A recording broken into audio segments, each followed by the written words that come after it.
tu as déjà senti que tu faisais un peu de rage au volant? As-tu des choses qui te frustrent quand tu conduis? Jamais. Toi, t'es parfait, hein? Ah oui. C'est ça. Non, je suis un être humain. Il y a plein de clichés qui nous viennent en tête il y a des trucs qui nous sortent hors de nous. Moi, j'ai envie de te dire qu'en partant, là, tu suis un véhicule sur des kilomètres, jamais le conducteur met son clignotant. Tu sais jamais ce qu'il va faire, il faut que tu passes ton temps à deviner. Moi, ça m'énerve en partant. Oui, puis ça va dans le même sens pour moi parce que ce que je trouve souvent, les gens qui font ça, c'est comme s'ils ignoraient tout leur environnement, tous les gens. Tu sais, conduire, c'est de Ils la sont conduite. seuls. Oui, exactement. Comme sont s'ils étaient seuls au monde. Et la route m'appartient. Ouais. Tu sais, je pense que la courtoisie, l'éducation qu'on a eue va avoir un impact sur la conduite. Donc, Ouais, il y a un absolument. savoir-être qu'il faut absolument comprendre. Il faut comprendre ce que l'autre peut vivre devant, parce que ça m'est déjà arrivé, là. Tu sais, on s'en va, on est dans la voie de gauche, puis là, c'est bloqué en avant. Mm. Et là, l'autre, il te suit collé au pare-choc, mais je peux pas avancer. Il y a d'autres personnes en avant. Ah ouais. Même des fois, je me tente, je laisse passer parce que je me suis dit, il est tellement pressé C'est d'aller sûr attendre. Oui, c'est sûr. Tu sais, Tu viens probablement d'éviter quelque chose. Ben oui, donc c'est de se dire, OK, bon, il est plus pressé que moi, celui-là. Donc, c'est d'essayer Ben, en fait, de... moi, j'appelle pas ça être pressé, j'appelle ça être inconscient. Oui, Parce que, t'as raison. je veux dire, à partir du moment où il y a une situation qui peut survenir, on en a déjà parlé, tu n'as pas de temps de réaction, puis boum. Tu sais, c'est des trucs. Mais le clignotant, ça m'énerve particulièrement. Puis, écoute, là, tu vas me dire que c'est un gros cliché, là, mais c'est-tu moi où j'ai l'impression que les véhicules Land Rover en ont pas? Ah ben, t'es mieux placé que moi pour le dire. Tes Pourtant, essais. quand j'en essaie, moi, il y en a dedans, là, mais quand je les vois Oh, sur mais- les routes, c'est que... D'après moi, ils mettent fonctionnel ou les journalistes. Ah, c'est peut-être ça. C'est peut-être ça. C'est peut-être ça. Non, tu sais, on voit toutes sortes de situations. Tu me parlais, toi, de l'espèce de compétition pick-up versus véhicule électrique que tu vis. Tu conduis un véhicule électrique, puis tu as l'impression d'être la joke ou le bonbon, le jouet des pick-up, là, tu sais. Je sais pas. Ben, puis c'est vrai aussi pour des fois les propriétaires de voitures électriques qui vont juger les gens qui ont des pick-up. Ouais. À un moment donné, regardez, oui, je conduis une voiture électrique pour la vie de tous les jours parce que C'est un choix personnel, puis c'est correct. ça répond à mes besoins. OK, mais qui je suis, moi, pour dire que la personne qui a un pick-up devrait avoir un véhicule électrique? Je regarde, heureusement qu'il y a des pick-up parce qu'il y a des gens de construction, il y a des gens qui travaillent sur des fermes, il y a des gens qui en ont besoin, point. Ben, c'est bien Il y a correct. encore, à ce que je sache, tu as encore le choix de. Tu as encore un choix de consommateur de dire, bon, ben, je prends ça, ou je prends ça, ou je prends ça. Je veux dire, on n'est pas à ce point réglementé pour dire, non, tu n'as pas le droit de conduire ça. Tu sais. On est dans une liberté de choix, puis je pense que c'est correct ainsi, là. Puis- Après ça, tu sais, s'il y a une question de conscientisation environnementale, puis de désir de choisir un véhicule qui est plus vert parce que tu ne fais pas une utilisation exhaustive de ce genre de camion-là, correct. J'ai pas de problème avec ça, mais j'ai pas non plus de problème avec quelqu'un qui va faire le choix de s'acheter un véhicule qu'il veut avoir. Ça va, là. Tu sais. Ah oui, exactement. On vit dans un pays libre. Exact. Puis, on n'est pas là pour. Puis, tu le sais, tu n'es pas là pour dicter tes choix quand tu fais le commentaire d'une Exact. voiture. Tu proposes aux gens c'est quoi qu'ils vont aimer de ce véhicule-là pour que ça puisse répondre à leurs besoins. Mais cela étant dit, effectivement, tu vois de l'espèce de compétitivité. Moi, ça me fait rire, là, l'été, quand je prends ma Camaro, puis que j'arrive à côté d'une Tesla, puis je sens le regard de jugement de la personne qui est à Oui. côté de moi. Puis après ça, ce gars-là, il part en tombe pour me prouver que sa Tesla est plus performante que ma Camaro. Félicitations, champion. Mais ça, c'en T'sais? est un cas d'agression, de provocation, on peut le dire Ouais. comme ça. Il y a de la provocation. Mais tu sais, on parlait entre les voitures électriques, les pick-up, mais on le voit aussi des fois avec les motos. Les gens qui ont des voitures, ils voient une moto, puis là, ben, tout de suite, on porte un jugement, disant, regarde, mais cette valeur, des fois, c'est un petit nombre d'indisciplinés qui va emmener justement le fait de porter un jugement. On le voit aussi avec les camions. les camions. Souvent, les gens Mais- critiquent les camions. Moi, ce que je critique, je me permets d'être critique là-dessus. Là. Ce que je critique des poids lourds, c'est qu'il y en a beaucoup trop sur les routes. Il y a des entrepôts qui se trouvent sur nos autoroutes, plutôt parce que c'est ça la vérité. Là. On transporte inutilement trop de stock. Puis il y a, tu veux dire, bon, ça se règle pas comme ça, là, Non. une situation de la sorte, mais il va falloir qu'il y ait réglementation parce que la quantité de camions, écoute, Bertrand, l'autre fois, je demeure sur la Rive-Nord, je prends le pont payant de la 25. Avant même d'arriver à la jonction de la 40 pour aller prendre le tunnel, c'était bloqué. Et il y a une file de camions poids lourds qui part de là, donc au nord de la 40, jusque dans le tunnel en continu. Sais-tu combien j'ai vu de voitures dans toute cette filée-là que j'ai dépassé en étant vers la gauche parce que j'allais prendre une sortie, la sortie Dixon. Toute la file, j'ai vu une voiture. C'était que Wow. des poids lourds. Tout stationné là. Viens pas me dire que tout ça, c'est normal que ce soit là. Il y a beaucoup, beaucoup de poids lourds. Maintenant, un camionneur, effectivement, n'a pas la même réalité qu'un automobiliste, Oui, non. encore moins qu'un motocycliste. Fait que, sans dire qu'un automobiliste doit être capable de se mettre dans la peau d'un camionneur, il faut quand même être compréhensif. Parce que lui n'a pas la même réalité, ne voit pas les mêmes choses, ne peut pas réagir de la même façon non plus. Là. Non, puis on a vu trop de gens réagir de façon impulsive vis-à-vis les camionneurs. Coupé. Coupés, Ouais. et ils ne peuvent pas freiner aussi bien. Ben non. Ils n'ont pas la même vision. Ils ont un poids énorme. Donc, souvent, les gens qui font ça, là, ils ne sont pas conscients de leur sécurité. Parce que, regarde, ça va être camion 1, voiture 0. Là, je vous le dis tout de Tu sais, suite. le seul accident que j'ai eu dans ma vie, j'avais 19 ans. J'avais une petite voiture compacte à l'époque, puis j'embarque 4 de mes amis dans l'auto. Puis je pars, puis je roulais normalement, comme d'habitude. Puis ça freinait sec en avant de moi. Mais au moment de freiner, effectivement, j'ai pas réalisé que je me trimballais 500-600 livres de plus dans ma voiture. Ouais. Et puis, qu'est-ce que ça a fait? Ben, j'avais pas la distance nécessaire pour freiner. Puis, j'étais allé à côté le pare-choc du pick-up en avant de moi, puis ça m'a coûté une grille, un pare-choc, 2 lumières. Imaginez un camion. Mais non, mais c'est ça. Puis, la différence, je sais très bien que si j'avais été seul ou si on avait été deux dans ma voiture, j'étais correct. Mais le fait que j'ai eu du poids supplémentaire, ben, ça m'a coûté cet accident-là. C'était à moi de m'adapter en conséquence. Mais là, je parle de, mettons, 4, 5, 600 livres de plus. Un camion qui trimballe 40, 45 000 livres de Ah oui. contenu dans sa remorque. Et même Imaginez-vous ce que ça implique d'immobiliser ça. Bon, ils ont des freins plus puissants que ma petite Dodge Colt à l'époque, tu vas me dire, mais oui, il faut comprendre que c'est tout un job de réussir à immobiliser ça, à contrôler ça dans un milieu urbain où le trafic est super dense en plus. Fait que, quand on parle du freinage, c'est une chose, l'accélération, c'est autre chose. Et Ouais. souvent, les gens s'impatientent. Un camionneur qui veut dépasser, ben on essaie de lui donner l'espace pour qu'il puisse Ouais. bien négocier, le faire en toute sécurité. Des fois, un petit appel de phare pour lui dire qu'il a libéré. Plutôt que de les critiquer, aidons-les.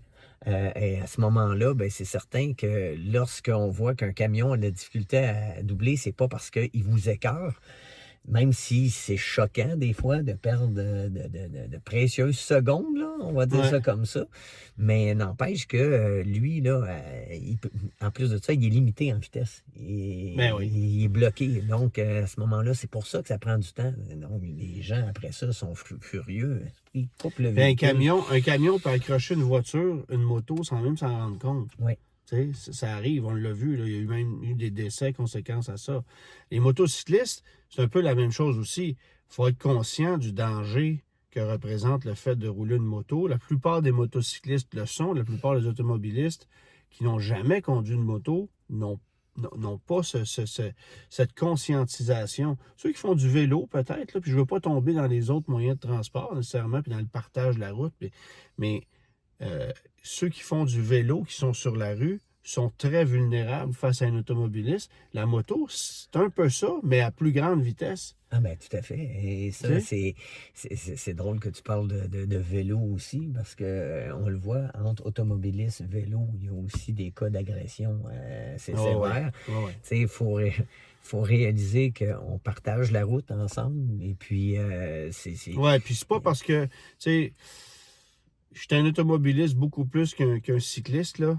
Mais j'en ai vu des cyclistes qui ont tous les droits, là, Ah aussi. ben oui, mais T'sais? malheureusement.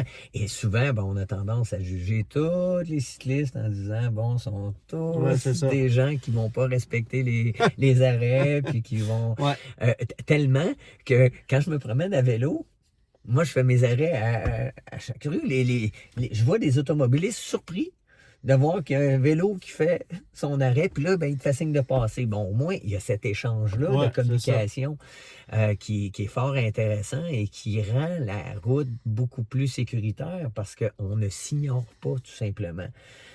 Moi, ce qui me choque beaucoup sur la route, qui des fois me fait pogner les nerfs, c'est quand quelqu'un embarque sur l'autoroute et il attend quasiment d'être rendu sur l'autoroute pour regarder s'il y a quelqu'un qui arrive, puis là, il freine. Ouais.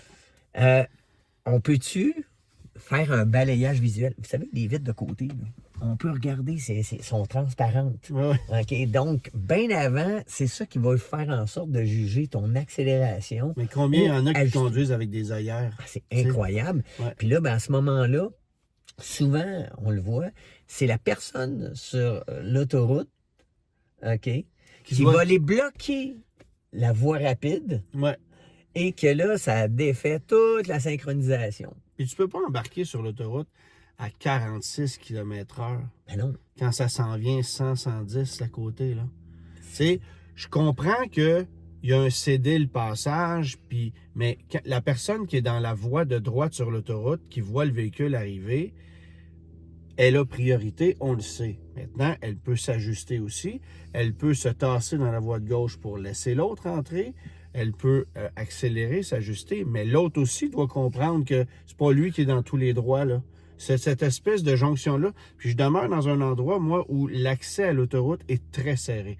La bretelle est particulièrement mal faite. Ça cause souvent des accidents. Il n'y a pas assez de distance pour qu'on puisse s'intégrer dans la voie d'autoroute. Mais les gens sont sur les freins. Ouais. Freiner, je veux dire, quand tu embarques sur une bretelle, tu accélères, tu ne freines pas.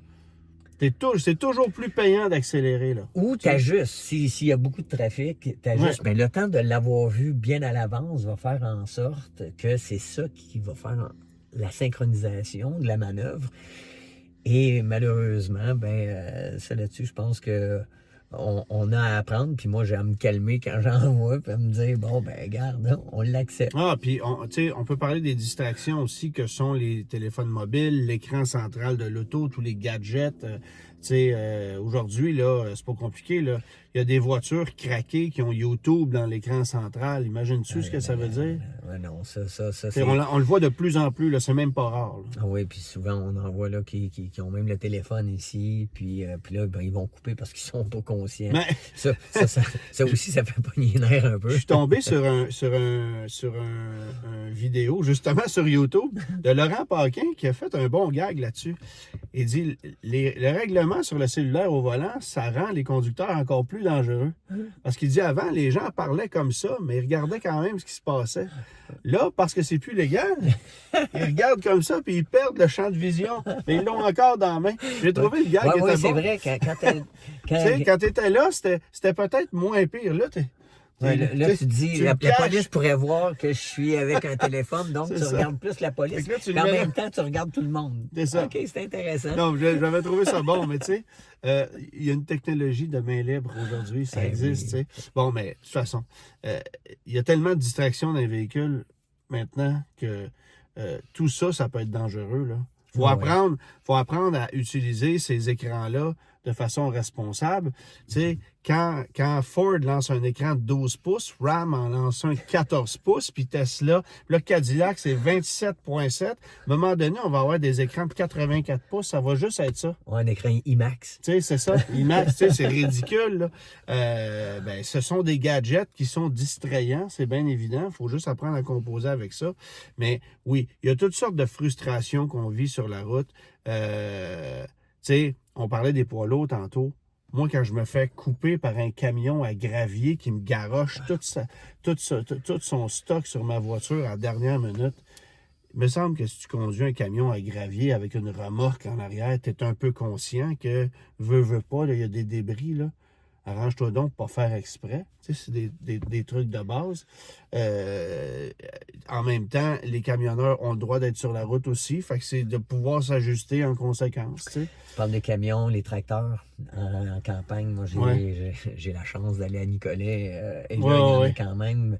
Et là, les tracteurs amènent énormément de boue sur la chaussée. Ouais. Et là, on voit les gens qui s'impatientent là, vis-à-vis des tracteurs. Et là, parce que, bon, on le sait, hein, ça roule pas vite. Hein. Et donc, là, tout le monde arrive, se colle. Et puis là, en plus de ça, on est dans des routes en rencontre. Ouais. Et là, on voit des gestes impulsifs. Tu sais, pour revenir à tout ça, les 5 péchés capitaux. Oui. Tu sais, 1, l'impulsivité. Donc, prenez le temps de respirer, d'être zen, prendre le temps de voir, d'analyser pour passer à l'action. Le deuxième, l'anti-autoritaire. Donc, il y a des règlements, respectons-les. Essayons de comprendre pourquoi ils existent, puis ça nous aide énormément à accepter la réglementation, parce qu'il y en a plusieurs qui ne l'acceptent pas, puis se font intercepter par les policiers, puis là, ils sont frustrés. Puis comprenez aussi que les policiers, ils ont 32 exemptions. Fait que ça, souvent, les gens, ils ne le savent pas. Et puis là, là aussi, on voit des fois les gens frustrés vis-à-vis des policiers. L'autre, c'est macho. C'est quand tu veux prouver que t'es hot, là. Gars, maman, je conduis d'une main. Gars, maman, je conduis pas de main. Gars, maman, je conduis plus dedans. Ça, c'était vrai en bicycle à pédale aussi. Oui, mais c'est vrai en auto, hein. Ça fonctionne aussi en auto. Et puis, il y a aussi la invulnérabilité. OK? Malheureusement, des conducteurs invulnérables, il y en a plein cimetières. Ouais. Je ne veux pas vous faire peur avec la conduite, là, mais sachez que vous faites une activité quand même à risque. Et lorsqu'on fait une activité à risque, d'être conscient de ça, ça éveille la vigilance. Je ne veux pas avoir peur quand je conduis, je veux être vigilant. Ouais. Puis ça amène toutes sortes de beaux aspects de facteurs humains qui est, je disais la vigilance, mais aussi l'humilité et le respect. Et ça, c'est important. Puis, comprendre que la route, c'est pas la vôtre, c'est celle de tout le monde. Exact. Tu sais, en partant, là. Puis le dernier, c'est la résignation. Vous savez, les gens qui disent « Oh, si ça arrive, ça va arriver », non. Vous pouvez faire la différence. Et ça, c'est par votre comportement, d'être zen, d'accepter ce que l'autre vit devant. C'est pas toujours facile, mais il faut se parler quand on est au volant. Merci, monsieur. Merci.